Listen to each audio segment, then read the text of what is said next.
Vegetem de Kilo cheese. Parmigiano Reggiano, Roquefort Brie de Meaux, and Montego, River Blue and Gouda. Asiago, Wensleydale, and Roquefort, Reblochon, Halloumi, Feta, Gorgonzola cheese. Oh, Monterey Jack, Fidulata, Pecorino, Swiss Gruyere. I love a Vegetem de Kilo cheese. The beautiful Jämtland region of central Sweden is internationally recognised for artisan foods, and traditional cheese has been made here for at least the last 6,000 years. Today, examples of those cheeses are made on such a small scale, they're rarely found outside the region. So I've come here to find out more about them.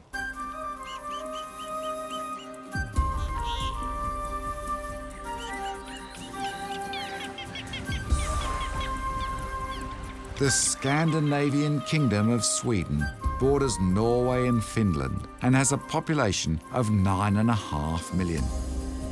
By contrast, central Jämtland represents just 10% of the total landmass. Jämtland is home to almost 40% of the artisan dairies found in Sweden, and the milk of rare mountain cows, indigenous goats, dairy sheep, and even the local moose are used to make cheese here. This region is covered in a blanket of thick snow and ice for up to 5 months of the year, and temperatures can reach as low as -40 degrees Celsius. Until quite recently, all traditional artisan cheese and butter was produced in small dairies high in the mountains only during the summer months. The oldest of the regional cheeses are still made from raw goat's milk and aged in thick stone-lined underground cellars to prevent them from freezing during the long winter. Many of the old local traditions have been recorded by the Swedish National Centre for Artisan Foods. Established in 1995, it teaches students about the history of local foods and how to recognise and prepare them. And of course, that includes artisan cheese. We like to encourage people to start business in artisan food. I came here in 1975 and went around in the goats farm, the traditional goats farm. And the goat has always been a very important part of this county, because we had those summer farms up in the mountains. Then they had goats and mountain cows. And they made cheese and butter and everything during the summer up in the mountains. So there are very big tradition in making cheese and making butter and other products out of milk from cheese and from cow. Bodil explained that many ancient Jämtland food traditions have changed little since Viking times. And one popular example is the local flatbread, or tunnbrot, which is commonly served steaming hot from a wood-fired oven. To find out more about Jämtland's unique link to traditional foods, I head to the weekly market to meet with Fia Gulliksson, an active member of the local slow food movement.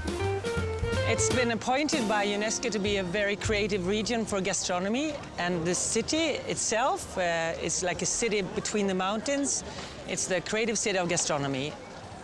We have the most artisan cheese producers in all of Sweden. Actually, per capita, more artisan cheese producers than in all of Europe. What? Just in this region? In this region. It's got no people. Yeah, we only have 125,000 people, but the thing is, the tradition of making artisan cheese never died here, because this region didn't get so industrialized like the rest of Sweden. And also, you see the natural resources we have.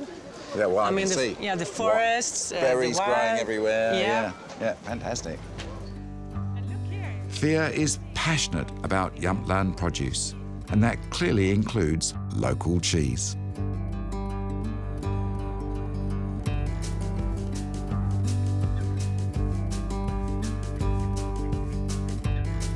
Cellar matured goat's cheese is recognised by the slow food movement as one of the world's endangered traditional cheeses and is now produced by just 7 dairies in Sweden.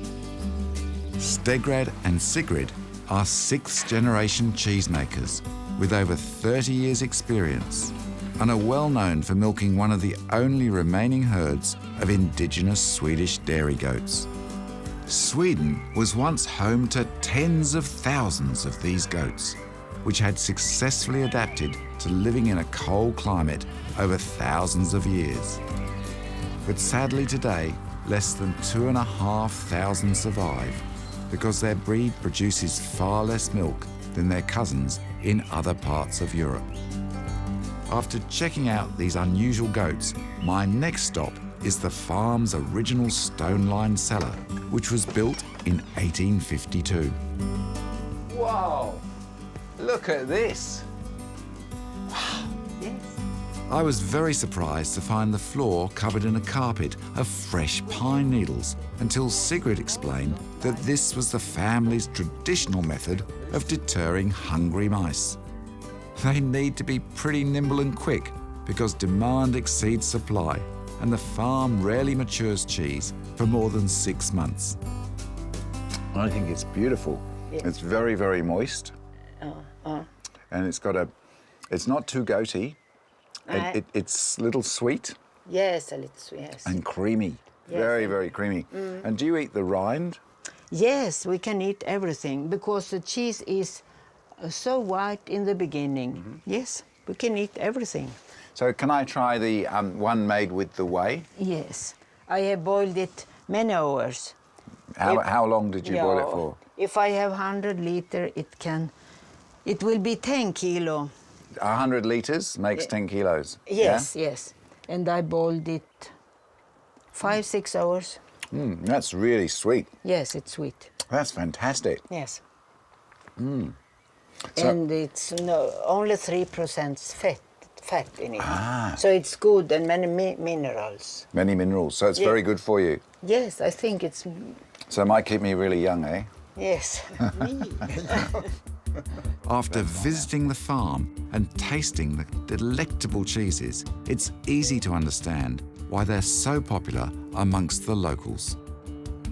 Of all the cheeses that I've tried, the one that I really love is the cellar matured goat cheese. Good. That's very, very special. The rind on the outside Yes. has a very, very special taste. Can you put one aside for me for maybe 6 months' time? Yes. Cellar matured cheese has provided a very practical way to preserve goat's milk for use during the long, cold winter months for thousands of years. But there is another unique Scandinavian tradition of preserving cultured cow's milk that I've never seen before. It's known as long milk and dates back even further to pre-Viking times. Most examples in Sweden are made by large industrial cooperatives, so I couldn't resist an invitation to meet a local artisan producer for a taste of an authentic raw milk version. You take Oh, one look at that. of this Yeah. and pour into a bowl of milk and let it stand over the night. Yeah. And how do you eat it? Like yogurt. Like yogurt Well, with, for breakfast or? Yes. Yeah. I can't get it on the spoon. It keeps falling off. There must be a special way to eat this. Yes, you have to be fast.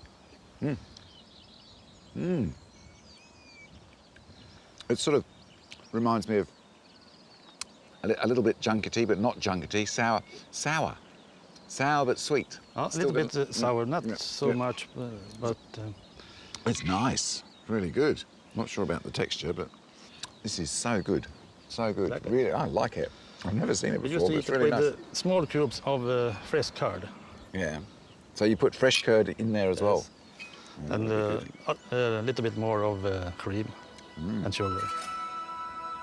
The very cold winters mean that small villages in the mountains are few and far between.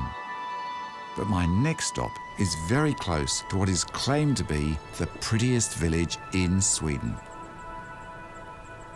I'm here to meet the cheesemakers of Kullensgård, who are well known for their large range of goats and ewe's milk cheese, as well as some made from rare Swedish mountain cow's milk.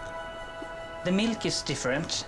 It's more fat, protein, and they are smaller. Different protein.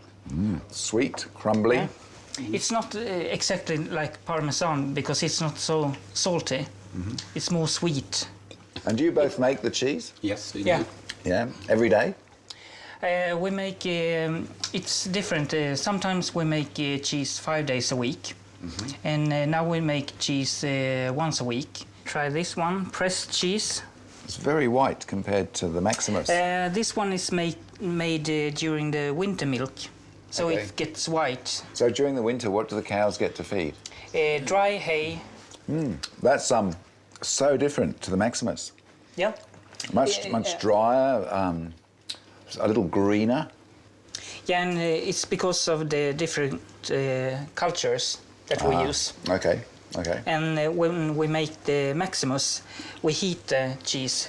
Yeah, so you caramelize the sugars in the milk. Yeah. Yes. And not in this one. No. Got it.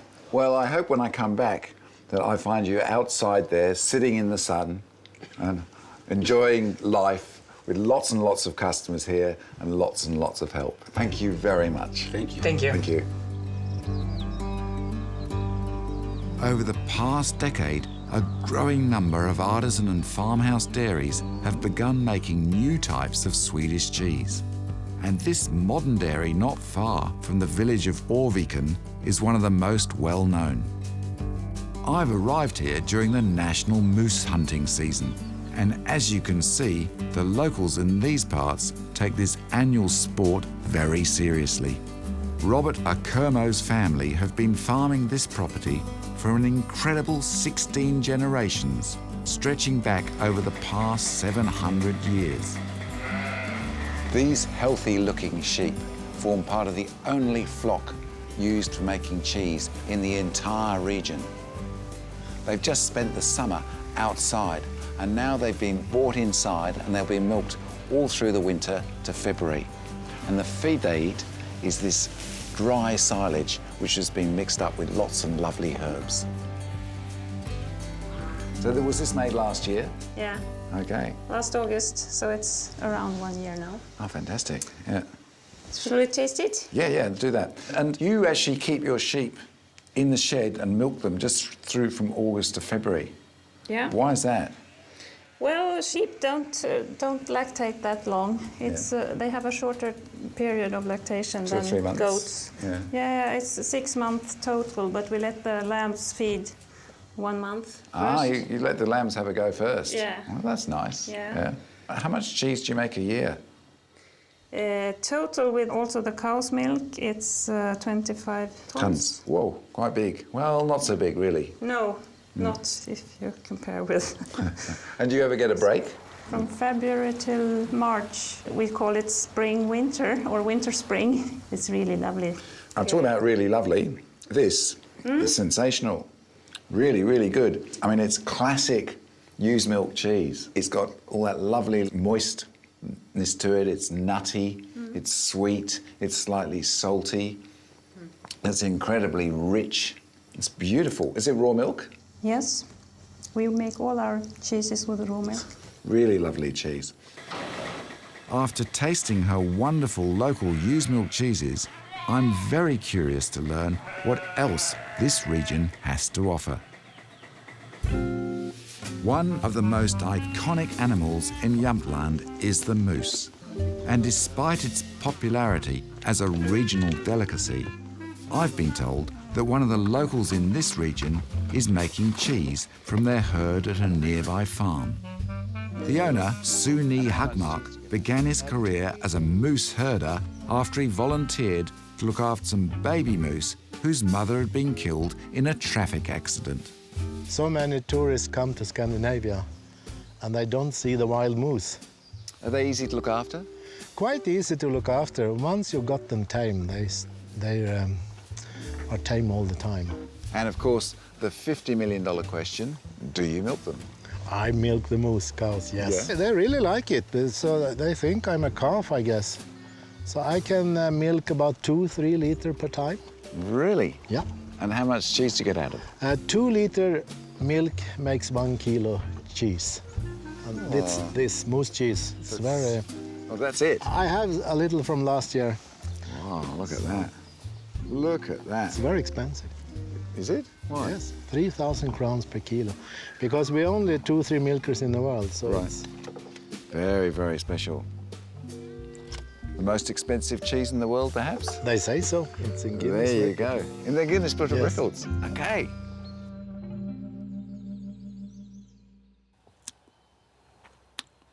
Well, I have to say, that isn't as bad as I thought it would be. Nice. I was nervous. It is really okay. It's unusual. It's very unusual. You also make lots of other things from the moose. Yeah. And this paper here, for moose droppings. Moose droppings. Every time a moose shits, it's 15 papers. 15 of these. Yeah. And is there a big demand for this paper? Yes, I sell everything because the collectors in US, they pay $150 per paper because it's compared with papyrus. So this is my big hit. Ah, so it's not the cheese, it's the paper. Yeah. Well, you know, having tried it, I can sort of understand. The owners of this dairy in Ruft Quahaden were responsible for putting Cellar matured goat cheese on the map by having it listed with slow food procedure. But what makes it even more special is the milk, which comes from goats that graze on forest the same way they once did 7,000 years ago.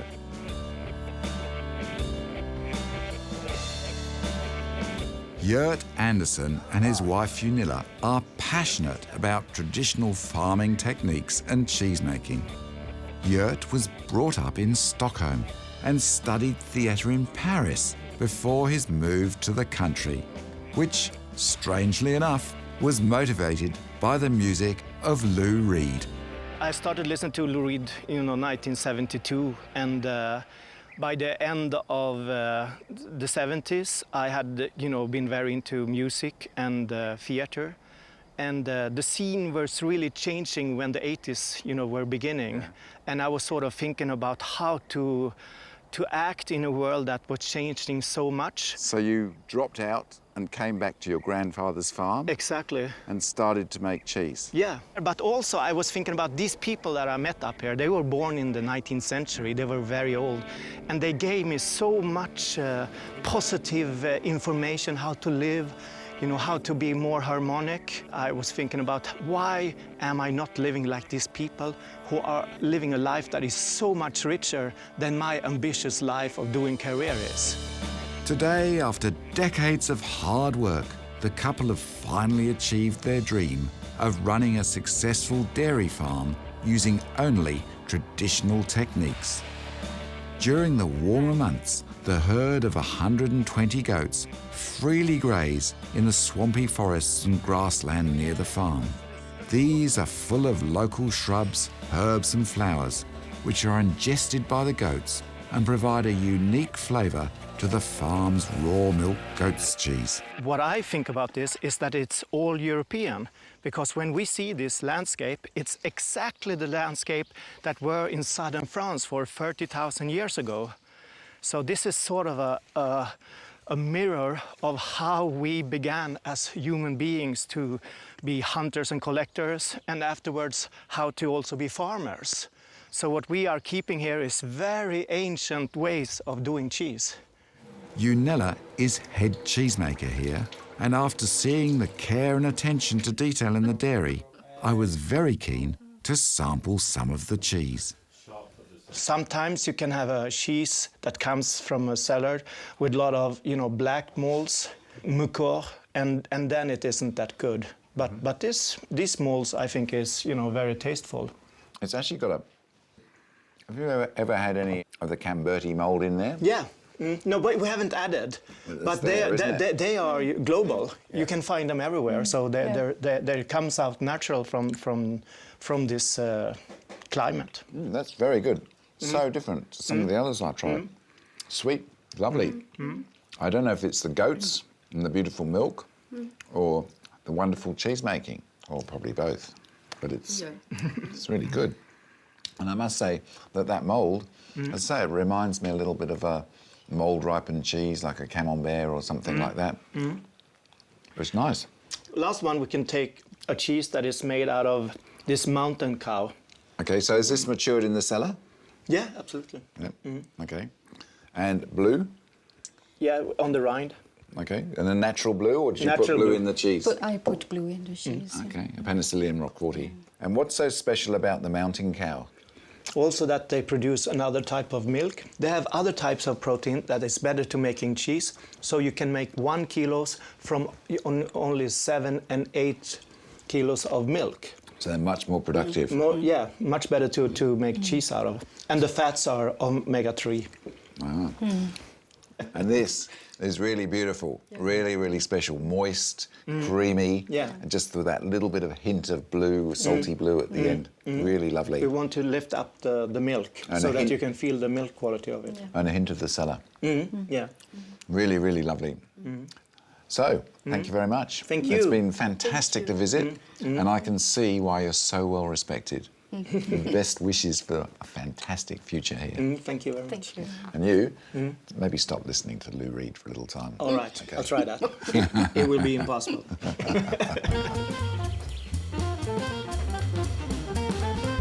The artisan producers in this unique, isolated region of central Sweden are gradually becoming internationally recognised.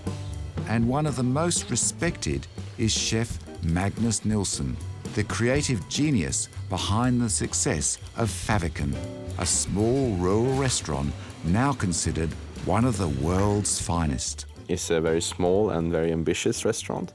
Just 12, 14, 16 people eating here every night. It's a set menu, and we've always based what we do mainly around the produce from this area and the neighboring area in Norway. I think it's a very interesting region because it's, compared to the rest of Sweden, very far ahead when it comes to artisanal small-scale production of food. And that probably has to do with many things, but it's a fact today that it is. And that's something that's been the base for what we do here since day one, basically. At Faviken, Magnus and his team cook many ingredients using open flames. And the menu is made up of regional produce, which includes wildlife caught on the property and a huge collection of local herbs and plants, supplemented with their very own vegetable garden. The restaurant itself is rustic and traditional, but the food is highly sophisticated and a perfect showcase for Jämtland's seasonal produce. And I was delighted to find that one of their most popular starters is a fresh raw milk curd served with freshly squeezed lavender. The little cheese dish that we serve in the very beginning of the meal, it's one of my favorite dishes. It's very, very mild and delicate. It relies on a perfectly flavored, unpasteurized cow's milk. And then we finish by seasoning the little sort of cube of almost set cheese with just a tiny, tiny amount of lavender. Jämtland has been a fascinating region to visit, and it's been inspiring to meet the artisan producers and experience firsthand their wonderful traditions. Particularly, of course, the cheese. Oh! You! Cheese slices Sweden. Cheese slices Sweden. Cheese slices Sweden. Oh, cheese slices Sweden. But what I can't get over is its sense of isolation. You really...